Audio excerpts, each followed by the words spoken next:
Queridos amigos e amigas, eis que estamos de volta em mais um capítulo do livro Pensamento e Vida. Estamos estudando esse livro, Pensamento e Vida, que é uma obra de autoria do Espírito Emmanuel, por meio do médium Chico Xavier. No dia de hoje, estudaremos o capítulo 14, capítulo que é intitulado Corpo.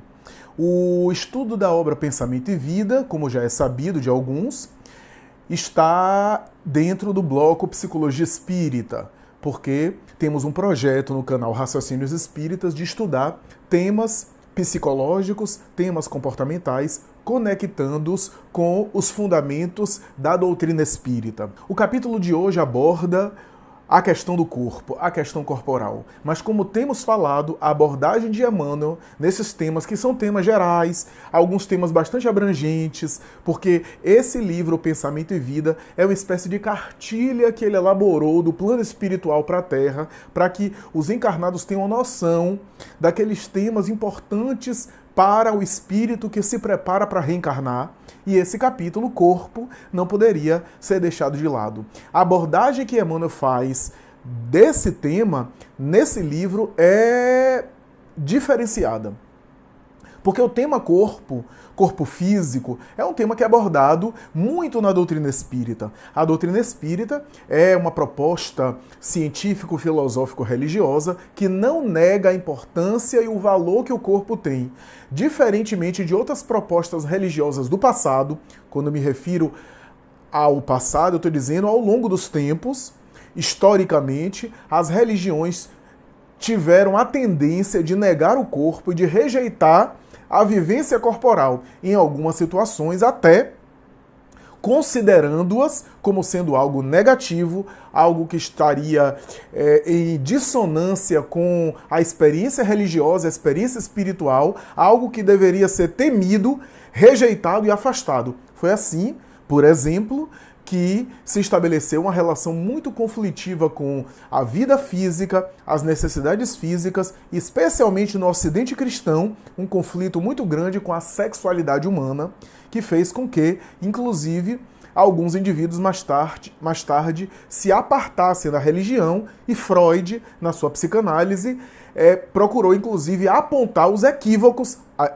aliás, muito justos, das práticas religiosas que procuraram, de alguma forma, anular e condenar a experiência corporal. A doutrina espírita, nesse sentido, é de vanguarda, porque é pioneira e é especial, excepcional, quando Kardec apresenta a sua proposta, século XIX, defendendo a ideia de que o corpo é um elemento importante para o espírito na Terra e que não deve ser desvalorizado, muito pelo contrário. Se é o instrumento através do qual o espírito se locomove no mundo físico, é necessário valorizá-lo, é necessário preservá-lo, é necessário atendê-lo para que ele possa, inclusive, oferecer ao espírito as melhores condições ao seu processo evolutivo, para que ele possa conduzir o espírito por um número de anos maiores,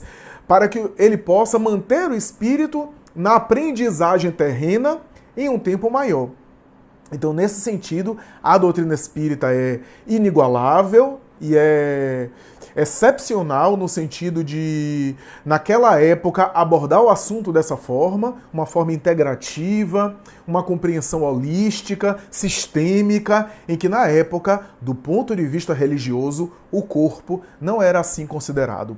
A abordagem de Emmanuel, no entanto, embora na doutrina espírita já se trabalha muito a temática do corpo, colocando o corpo como sendo um instrumento importante para o espírito, o meio de expressão do espírito, aquele veículo através do qual o espírito vai poder se manifestar. É assim que a doutrina espírita coloca que o cuidado é não viver para o corpo, não viver a serviço do corpo, das sensações físicas, da vivência apenas corporal, dos desejos apenas da carne, dos impulsos apenas material. Aí é diferente, porque aí eu viveria uma vida apenas mundana, uma vida apenas material, uma vida apenas de natureza animal, de natureza sensorial, e a gente mergulha na matéria para superar a própria matéria, para transcender a própria matéria, para se agigantar e ficar maior do que o corpo, porque nós somos mais do que a experiência física.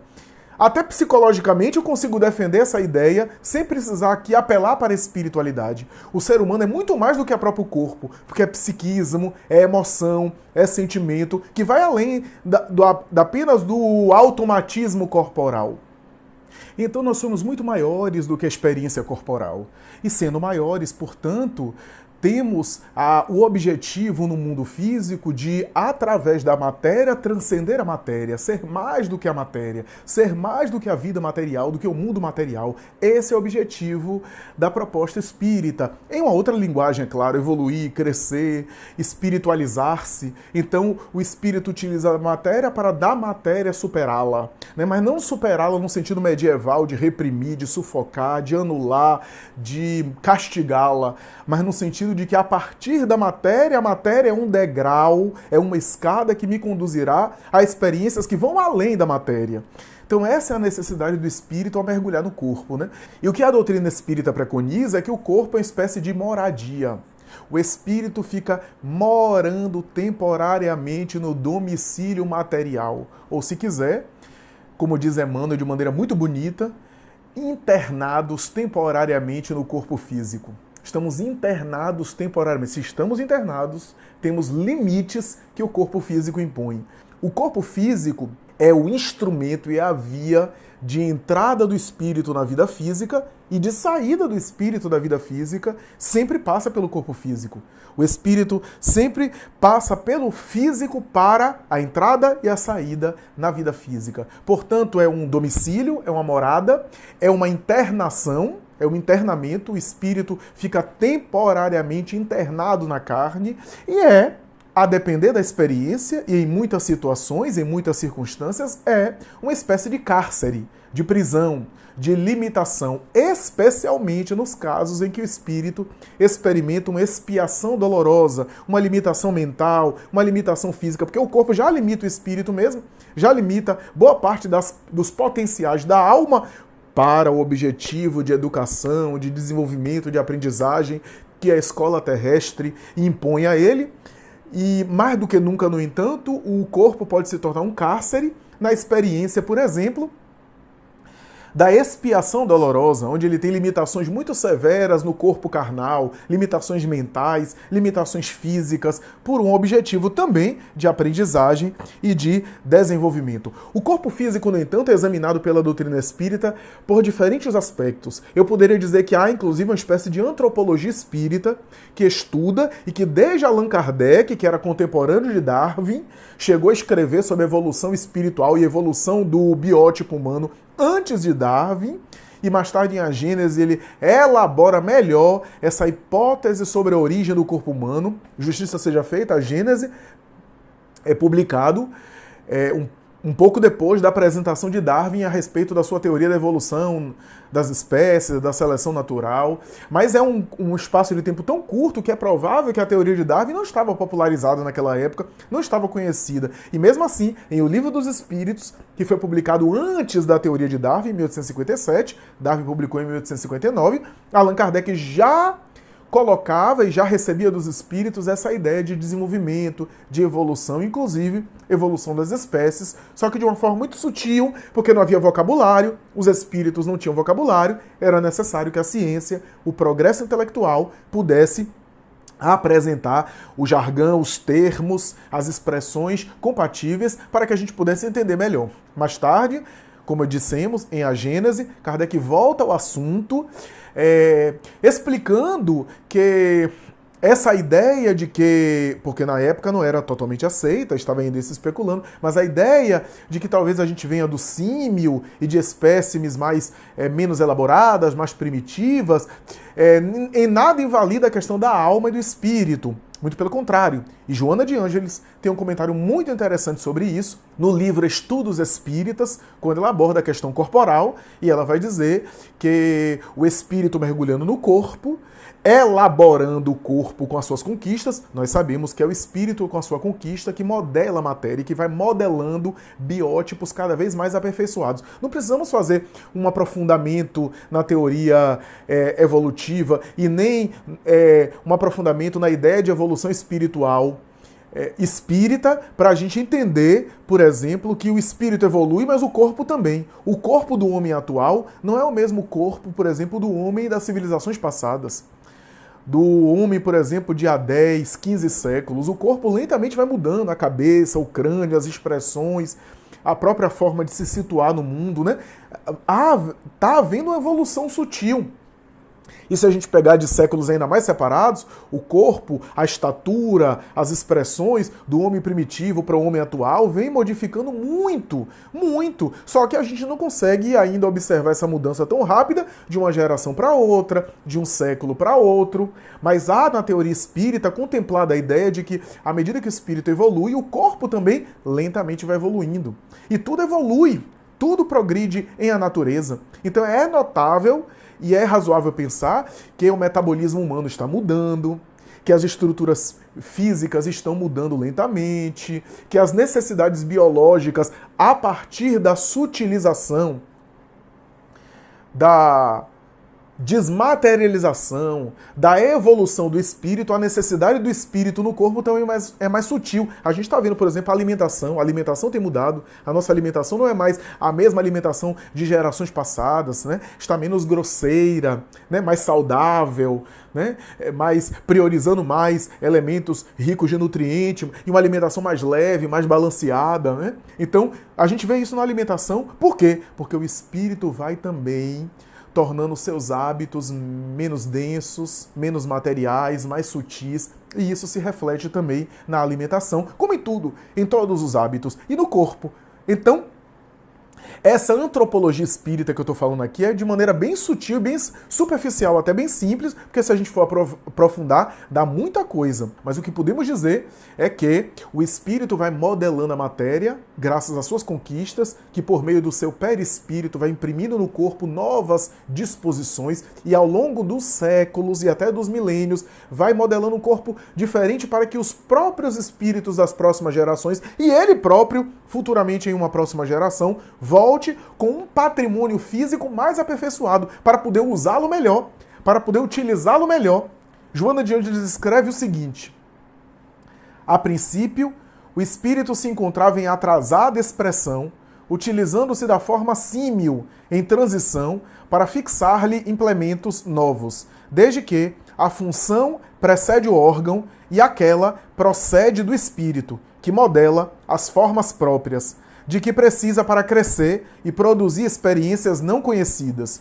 À medida que as formas se aprimoravam, espíritos mais bem credenciados impuseram-lhe atributos outros que constituíram, através dos milênios, múltiplos e sucessivos, o corpo de que hoje ainda serve de temporária morada para as edificações futuras com que a humanidade progredirá no porvir, sob condições mais felizes, seguras e harmônicas. Olha o que a Joana está falando. Chegou o momento da evolução do homem primitivo, do homem recurvado, do homem bem ainda parecido com aqueles símios, né? Com aqueles animais, orangotangos, macaco-rezos, etc.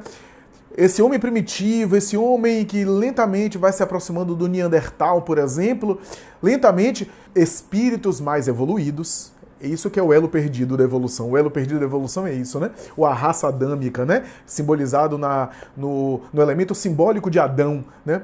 Que é os espíritos mais evoluídos, um grupo de espíritos mais evoluídos. Joana está sutilmente aludindo aos exílios espirituais, Capela e outros, que são espíritos mais evoluídos que vieram para a Terra e, graças às suas conquistas, imprimiram naquele corpo que vinha evoluindo, imprimiram funções diferentes, equipamentos e funcionamentos diferentes, metabolismo diferente, e através dessa modelação, dessa construção, foi de alguma forma produzindo um novo biótipo físico. Esse biótipo físico, pela genética, pela hereditariedade, se tornou um patrimônio, e aí os espíritos começaram a reencarnar, não apenas os evoluídos, mas também os inferiores, hominídeos, hominal, reencarnaram ali, e por isso que se costuma dizer que a gente tem um corpo de tal forma que a gente não consegue ainda usar todo o corpo, né? Aquela ideia que o cérebro é um equipamento fantástico, que a gente não consegue ainda usar todo o potencial do nosso cérebro. Por quê?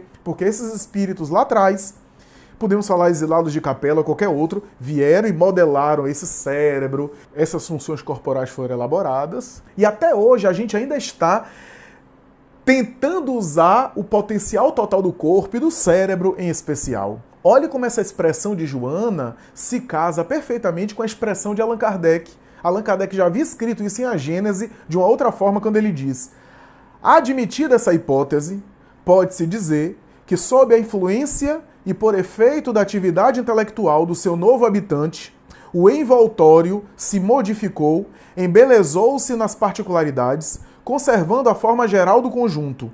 Melhorados pela procriação, os corpos se reproduziram nas mesmas condições, como sucede com as árvores enxertadas.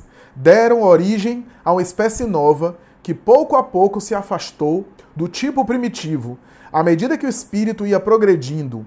O espírito macaco, que não foi aniquilado, continuou a procriar para seu uso corpos de macaco, do mesmo modo que o fruto da árvore silvestre reproduz árvores dessa espécie, e o espírito humano procriou corpos de homens, variantes do primeiro molde em que ele se estabeleceu. O tronco se bifurcou, produziu um ramo, que por sua vez se tornou tronco. Olha que expressão, que inteligência, que sabedoria de Allan Kardec. Então ele está dizendo aqui que em algum momento o espírito modelando a matéria, que pode ter sido por esses exilados, e formou uma outra linhagem. Os espíritos de macaco continuaram reencarnando nos corpos de macaco. E os espíritos humanos agora tinham corpos humanos, e pela hereditariedade, aquele biótipo foi sendo, portanto, reproduzido geneticamente, e os espíritos humanos agora não precisavam reencarnar em corpos de macaco, reencarnavam em corpos humanos. Essa é a ideia. Bom, mas agora vamos falar um pouco sobre a psicologia. O que é que a gente fala em psicologia sobre corpo? Vamos falar um pouco sobre essa ideia. Desde Platão, e Platão foi um grande filósofo, também considerado psicólogo, Platão falava que o corpo é o não ser, em detrimento do ser. Portanto, o corpo era uma exteriorização do ser que não era o ser. O ser não era visível. E o corpo, que não era o ser, era visível. Essa era a ideia de Platão, portanto, essa dualidade entre matéria e espírito, que o espiritismo vem complementar, utilizando o perispírito como elo intermediário, fazendo, portanto, uma integração, não é espírito e matéria como uma dicotomia antagônica e inconciliável. Há um elemento intermediário que liga as duas realidades e faz com que essa integração seja sistêmica. Portanto, essa ideia da crítica do pensamento cartesiano, de que espírito de um lado e matéria do outro, mente e corpo, na verdade, no espiritismo há uma integração, pelo menos uma integração do ponto de vista da vida física. Fora da vida física, aí não, porque é espírito despido de matéria. O que é que a psicologia mais fala sobre isso, né? Porque esses são os antecedentes da teoria psicológica, filosófica, platônica, né? E ao longo dos tempos a gente teve sempre aí discussões em torno do que é o espírito ou mente, ou a alma, e do que é o corpo. E se haveria, portanto, esse diálogo, né? Mas o que interessa aqui para a gente falar é que o corpo tem vários estudos, tem várias reflexões. Engana-se quem acha que psicologia é apenas a fala, tem trabalhos, tem terapias e tem práticas corporais também, porque o corpo faz parte da emoção, da subjetividade, né? E mesmo nas teorias psicológicas da fala, psicanálise, a psicoterapia clássica da fala, é um erro achar que só está trabalhando a fala e o intelecto, o racional, o consciente, o psiquismo, e não está trabalhando o corpo. Eu vejo muitas críticas em relação à psicoterapia e à psicanálise das falas com uma visão de que não, aquele trabalho de só falar, etc., e não mexer no corpo, é um trabalho que é um trabalho reducionista, que limita, que não aborda e não contempla a expressão corporal, a expressão física, como é que é isso? E esse trabalho é um trabalho demorado, justamente porque não considera a expressão corporal. Muito pelo contrário, a gente vai ver que os estudos da psicanálise, da psicologia, mesmo priorizando a fala, estamos também lidando com, a partir da fala e do discurso, a gente tem também a ideia do corpo. Porque o corpo é carregado no discurso. O corpo está contido na própria fala, no próprio discurso. Mas a gente vai chegar lá. Há uma obra que caiu no senso comum, uma obra conhecida, do psicólogo transpessoal Pierre Rivaio, que se chama O Corpo Fala. É uma obra muito ventilada, muito explicada, muito citada. É uma obra bastante interessante. Pierre Rivaio era uma cultura extraordinária. É óbvio que a obra fala de alguma linguagem não verbal através do corpo, né? Mas a obra tem um cuidado de dizer que aquilo ali não é um dogma. Infelizmente, algumas pessoas têm pego essa obra, O Corpo Fala, como se tivesse como uma espécie de manual a partir do qual eu vou fazer leitura psicológica das pessoas. É muito difícil isso, é muito problemático isso e é um erro isso. O que Pierre Rivaio defende na obra é que algumas posturas pode, em algumas situações, sugerir que a pessoa está confessando alguma coisa. Porque a pessoa, no mundo material e na psicologia material, a pessoa não confessa as coisas senão através do seu corpo. O discurso verbal e a linguagem do psiquismo dela é através do corpo também. Então, à medida que ela expressa a sua linguagem, o seu corpo também expressa uma linguagem. E, inconscientemente, também o corpo está transmitindo uma mensagem. E, às vezes, através da linguagem apenas corporal, a gente pode entender um pouco da situação do indivíduo. Mas é complicado a gente psicologizar demais. Vou dar um exemplo bem clássico. A ideia de que o indivíduo que está de braços fechados, por exemplo, estou usando um exemplo bem simples, o indivíduo que está com os braços fechados, por exemplo, está numa atitude de defesa, uma atitude de armado psicologicamente, alguma coisa que ele está ouvindo que incomoda ele, então ele se fechou, né? Ele está conversando com alguém, ele se fecha assim, porque alguma coisa está incomodando ele, alguma coisa está aborrecendo ele, ou ele não está concordando com o que a pessoa está falando, ou ele está assistindo a palestra e se fechou porque o palestrante está dizendo alguma coisa que de alguma forma toca no problema dele. É possível? É possível. Mas é possível tantas outras coisas. É possível que ele trabalhe em determinadas atividades onde a expressão corporal, por exemplo, em algumas atividades das Forças Armadas, em algumas atividades que ele precisa ficar assim, por exemplo, em algumas atitudes profissionais, ou então hábito ao longo da história de vida, de ele cruzar os braços, não necessariamente ele está emocionalmente armado. Então, muito cuidado com a psicologização. Jung tem uma obra que ele já alertava sobre isso, o cuidado de psicologizar aquilo que não é psicológico ou não é psicologizável. O indivíduo pode estar de braços cruzados porque está com frio, porque o ar-condicionado está forte. Em alguns momentos a gente acaba se confessando e a gente acaba se declarando e a gente acaba também se mostrando um pouco através da linguagem corporal. Sem dúvida nenhuma, a gente acaba colocando isso. Tanto é que há avaliações psicológicas, eu me lembro aqui especialmente do PMK, avaliações psicológicas que o psicólogo pode fazer. Porque boa parte das avaliações psicológicas, dos psicodiagnósticos, das avaliações, né, dos testes psicológicos, o indivíduo que está, por exemplo, fazendo um processo de seleção ou de avaliação de exame, se ele for psicólogo, ele tem que declarar que é psicólogo. Porque como ele conhece a teoria psicológica, ele conhece ali o texto, a literatura, a fundamentação, aquilo pode enviesar a avaliação. Mas há testes psicológicos que o psicólogo pode fazer. Como é o caso do PMK que eu estou citando aqui. Porque é tônus muscular. É através do tônus muscular que ele vai, de alguma forma, demonstrar o seu estado emocional, o seu estado de tensão ou não. Então, isso ele não pode, de alguma forma, escamotear, mascarar. Então, isso é uma coisa muito interessante. Uma outra coisa interessante na clínica psicológica, que a gente costuma dizer em psicoterapia, os colegas psicólogos, etc., que quando o paciente diz que está com dor no corpo todo, é porque a dor não é no corpo. A dor não é corporal. Isso é muito interessante a gente pensar. Dor no corpo todo quase sempre não é uma questão física, é uma questão emocional que está se expressando através do corpo. E aí eu me lembro, por exemplo, dos casos de fibromialgia, os casos de fibromialgia que estão tão na moda, uma condição aí incapacitante, uma condição que às vezes limita tanto o paciente, né? Sobretudo em mulheres, né? A fibromialgia tem uma questão aí no feminino, especificamente no feminino, que alcança as mulheres de maneira aí contundente, de uma maneira bastante significativa. Uma outra coisa interessante que a gente pode citar é o seguinte: na terapia psicológica a gente tem uma área, algumas áreas aliás, mas uma área muito famosa chamada bioenergética. A bioenergética foi elaborada em uma escola fundada por William Reich, que foi discípulo de Freud, discordou de algumas teses freudianas e fundou a sua teoria psicológica, a bioenergética. Não confundir bioenergética aqui com a bioenergia que os passes espíritas proporcionam, a chamada bioenergia, que alguns autores colocam. A bioenergética é uma escola psicoterapêutica. Reich não era espiritualista, era materialista, mas a bioenergética defende a ideia de que existem anéis, couraças e contrações musculares que demonstram na estrutura corporal uma espécie de linguagem do sintoma emocional.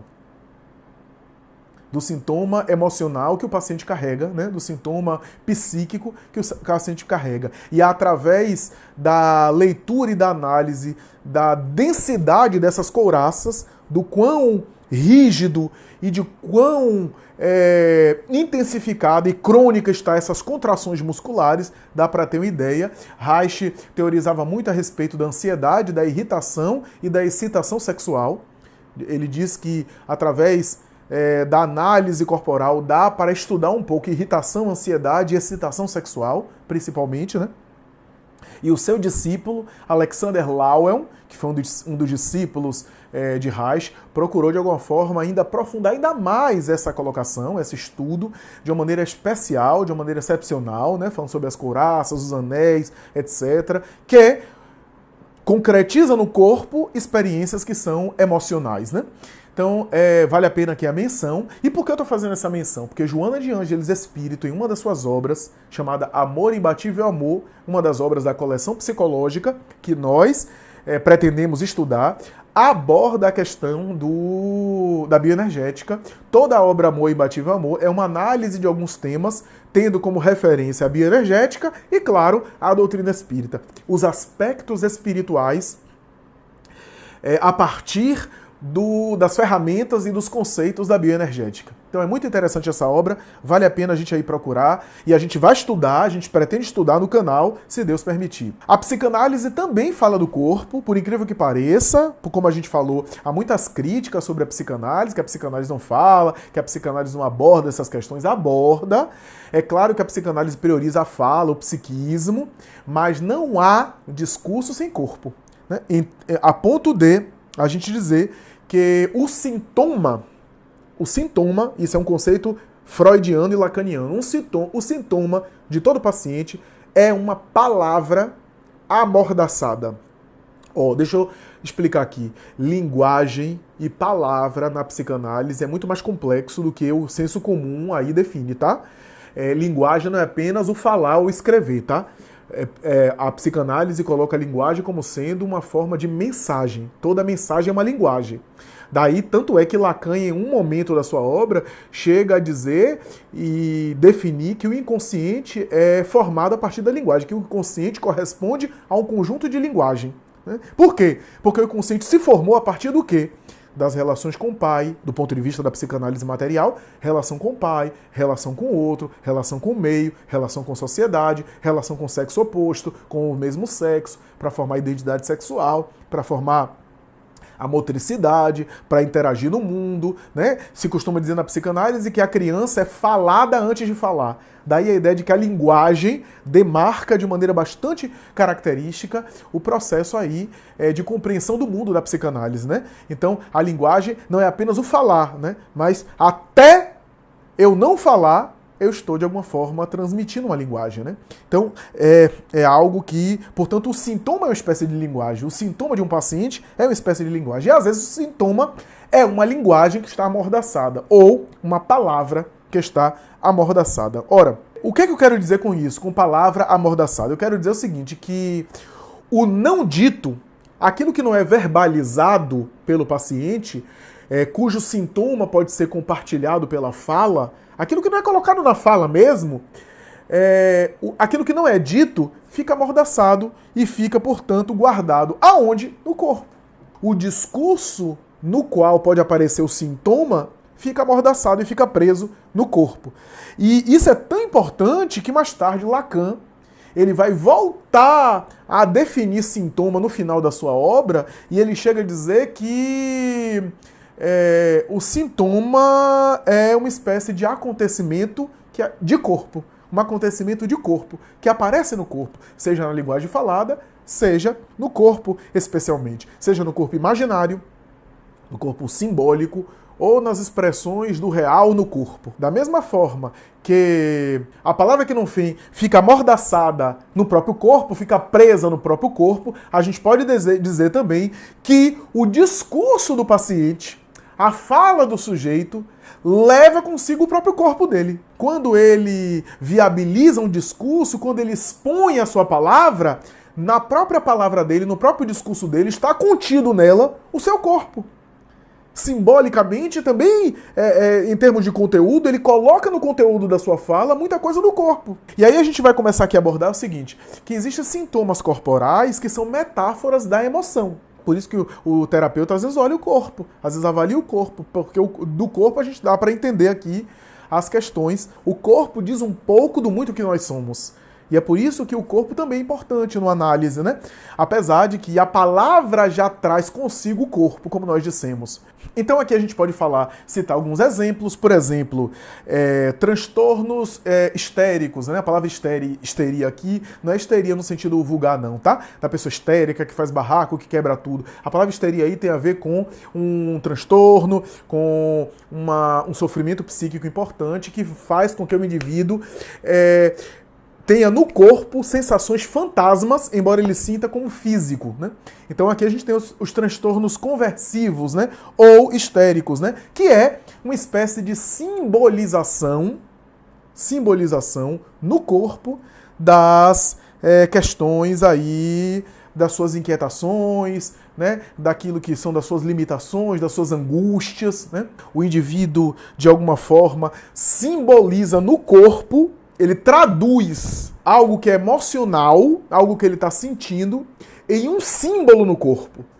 Através de um símbolo no corpo. Porque no caso da histeria, dos transtornos histéricos, o indivíduo não tem nada de físico. Ele não tem nenhum problema físico, mas ele sente como se tivesse algo físico. Uma paralisia, às vezes uma cegueira, às vezes alguma situação específica, né? A própria fibromialgia, que alguns psicanalistas consideram algo da ordem dos quadros somatoformes, dos quadros histéricos, porque às vezes não tem fisicamente nada, mas a pessoa sente dores no corpo, né?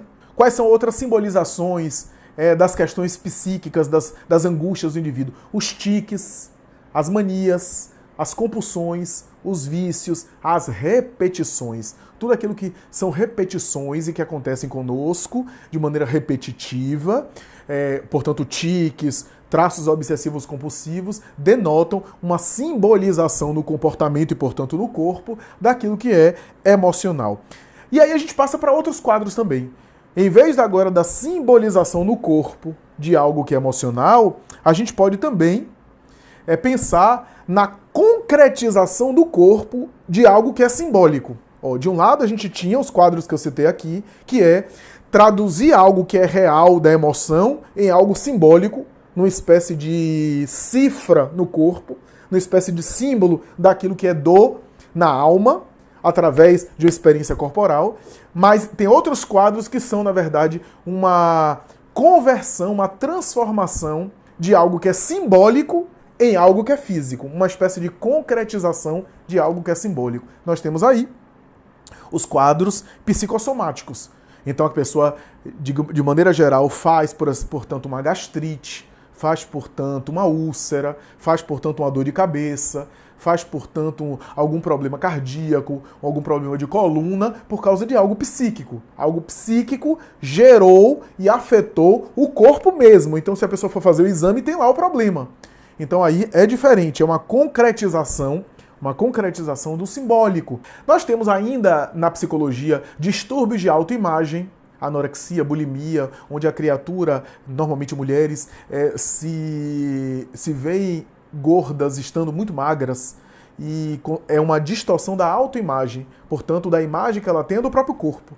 A imagem que o indivíduo tem do próprio corpo está distorcida, então ela se vê gorda, não estando obesa e maltratando o corpo através da subalimentação, da desnutrição, da inapetência e às vezes até conduzindo à morte, né? Em alguns quadros aí de anorexia e de distúrbios alimentares, né? Na base dos distúrbios alimentares quase sempre há uma distorção da autoimagem, né? A autoimagem do indivíduo está distorcida, né? Nós temos também alguns quadros que são, na verdade, do imaginário. Aqui, o simbólico são símbolos, por exemplo. O que é simbólico? A relação que eu tenho, por exemplo, com meus pais, a relação que eu tenho, por exemplo, com os meus afetos, o tipo de vínculo que eu estabeleço com o meu trabalho, são símbolos da minha vida que, no conjunto, formam o meu inconsciente do ponto de vista da teoria da psicanálise convencional. O imaginário é, digamos assim, aquilo que eu imagino de maneira mais egóica, de maneira mais narcisista. Eu falo com alguém, eu acho que a pessoa está entendendo a partir daquilo que eu falo. Por isso que psicanálise fala muito em linguagem, né? Eu falo uma coisa e eu acredito que a pessoa está entendendo de uma forma aquilo. Isso é aquilo que está no meu imaginário. Portanto, é mais egóico, é mais da ordem do narciso, do narcisismo que existe em mim. Ora, o que é que existe do imaginário aí que pode afetar o corpo, né? A imaginalização de algumas questões psíquicas que acaba refletindo no corpo.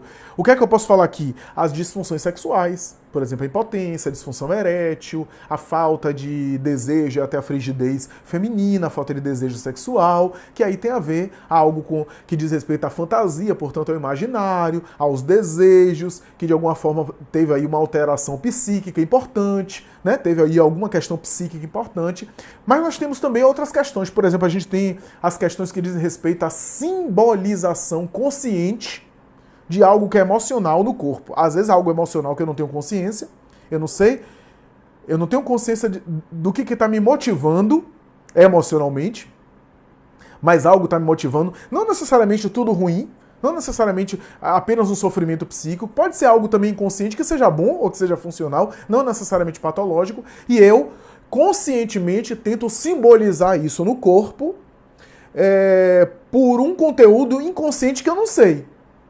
Eu estou me referindo aqui, por exemplo, só para a gente falar, aos piercings, às tatuagens, que é uma forma de simbolizar, uma forma de se relacionar com o corpo e colocar ali uma cifra no corpo de algo, né, que tem motivações internas, que tem motivações psíquicas e muitas vezes inconsciente. Na ordem das coisas, a gente tem também quadros nessa mesma ordem que são de natureza mais preocupante, por exemplo, a automutilação, né? O indivíduo se automutila, dando conta aí de uma questão emocional através da sensação de dor, a sensação ali de desconforto, para dar conta de uma demanda emocional, de uma angústia, de um sofrimento, né? E assim por diante. Então, essas são as questões aí que eu elenquei, que eu levantei em termos corporais, para a gente ter uma ideia do quanto de psicologia existe para as questões corporais e o quanto a psicologia se importa e se preocupa também com as questões físicas, né? O que é que a gente pode agora falar sobre a abordagem de Emmanuel, né? O que é que tem de psicologia espírita na abordagem de Emmanuel? Emmanuel vai dizer que, primeiro, que desde o começo da experiência corporal, o espírito sustenta e preserva o corpo, mesmo que inconscientemente. Olha que questão interessante. Mesmo que inconscientemente, o espírito preserva e sustenta o corpo desde a fecundação sexual. Quando ele envolve o embrião, que agora é envolvido pela sua atmosfera psíquica e a partir daquele momento começa a envolver o corpo, desde o começo, com recursos de manutenção e de preservação que muitas vezes ele não tem consciência disso. Através do seu perispírito, desse modelo organizador biológico, como dizem alguns parapsicólogos, né? E aí Emmanuel vai dizer o seguinte: lembremos-nos de que o espírito, inquilino da esfera física, lhe preside a formação e a sustentação, consciente ou inconscientemente, desde a hora primeira da organização fetal. Não obstante, quase sempre, sob os cuidados protetores de mensageiros da providência divina. Emmanuel vai dizer mais. Vai dizer que todo o corpo é uma estrutura eletromagnética desde os impulsos elétricos dos neurônios até as células mais ínfimas, mantém uma conexão eletromagnética que revela ali princípios espirituais em evolução. Olha que coisa interessante. O espírito é um princípio espiritual que evoluiu e chegou à fase humana, se humanizou. E cada célula do nosso corpo são princípios espirituais em evolução que um dia podem, de alguma forma, alcançar a configuração de entidade individualizada, de entidade agora espírito, né? Com E maiúsculo.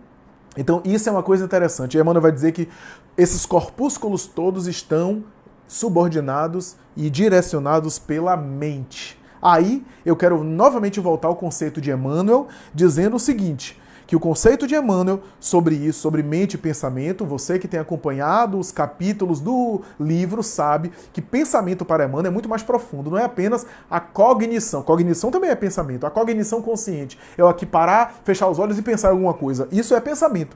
Mas para Emmanuel, pensamento não é só isso. Pensamento tem a ver com reflexos.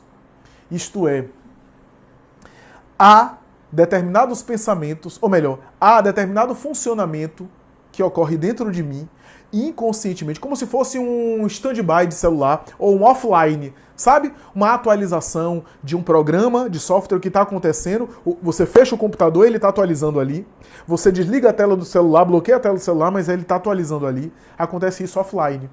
Ou seja, há uma forma de funcionar psíquica que diz respeito a toda a nossa história espiritual, que faz com que a gente vibre em uma faixa. Olha só, é por isso que você às vezes para e diz assim, eu tento pensar de maneira positiva e não consigo. Por quê? Porque você agora está tentando mudar de padrão.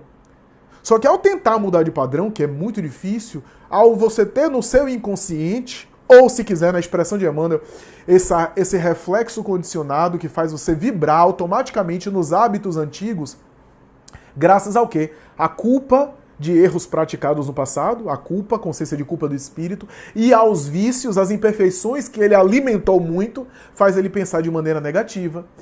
Aí daí, há muita gente que me diz assim, eu vou orar, eu vou meditar, de repente vem pensamento perturbador, vem pensamento negativo, às vezes até imagens depravadas, vulgares. É natural? É natural. É o inconsciente jogando para fora, porque são os hábitos antigos. Não desista, continue.